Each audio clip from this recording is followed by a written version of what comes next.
Welcome to மாயா பஜார். இன்றைக்கு நாம் பார்க்கும் ரெசிபி பட்டர் பீன்ஸ் உருளைக்கிழங்கு கிரேவி. இரும்பு கடாயில் 2 டீஸ்பூன் நல்லெண்ணெய், 2 டீஸ்பூன் கடலெண்ணெய் விட்டுருக்கேன். காஞ்சிருச்சு. கடுகு 1/4 டீஸ்பூன், கடலைப்பருப்பு 1/2 டீஸ்பூன், உளுந்தம்பருப்பு 1/2 டீஸ்பூன், பூண்டு 4 பல், பச்சை மிளகாய் 2, கருவேப்பிலை கொஞ்சம், சின்ன வெங்காயம் 15. 1 நிமிஷம் ஃப்ரை ஆகட்டும். தக்காளி ஒரு பெரிய பழம் பொடியை கட் பண்ணி போட்டிருக்கேன். 2 நிமிஷம் லோ ஃப்ளேமில் ஃப்ரை ஆகட்டும்.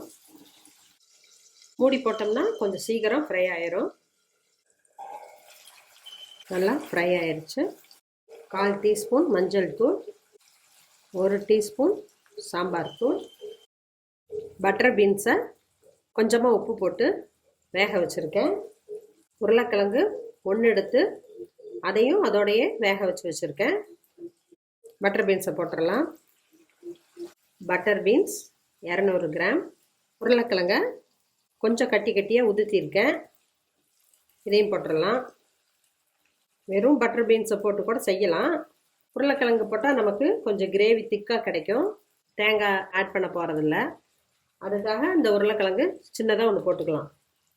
தண்ணி கொஞ்சம், பீன்ஸ் வேக வச்ச தண்ணியும் கொஞ்சம் ஊற்றலாம். அளவாக தான் தண்ணி ஊற்றணும். இது கொஞ்சம் கெட்டியாக இருந்தால் தான் டேஸ்ட்டாக இருக்கும்.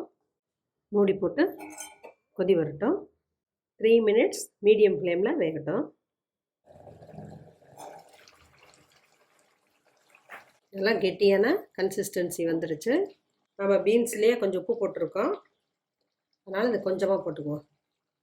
Pepper powder 1/4 teaspoon. இந்த திக்னஸ் இருந்தால் தான் நமக்கு சப்பாத்திக்கும் நல்லாயிருக்கும், சாதத்துக்கும் நல்லாயிருக்கும்.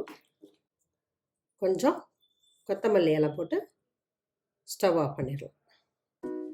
பட்டர் பீன்ஸ் உருளைக்கிழங்கு கிரேவி ரெடி ஆயிடுச்சு. இது சுடு சாதம், சப்பாத்தி, இட்லி, தோசை எல்லாத்துக்குமே நல்ல காம்பினேஷனாக இருக்கும். குழந்தைகளுக்கு ரொம்ப பிடிக்கும். என்வி பிரியர்களுக்கு இது ரொம்ப பிடிக்கும். செஞ்சு பாருங்கள், சாப்பிட்டு பாருங்கள். தேங்க்யூ.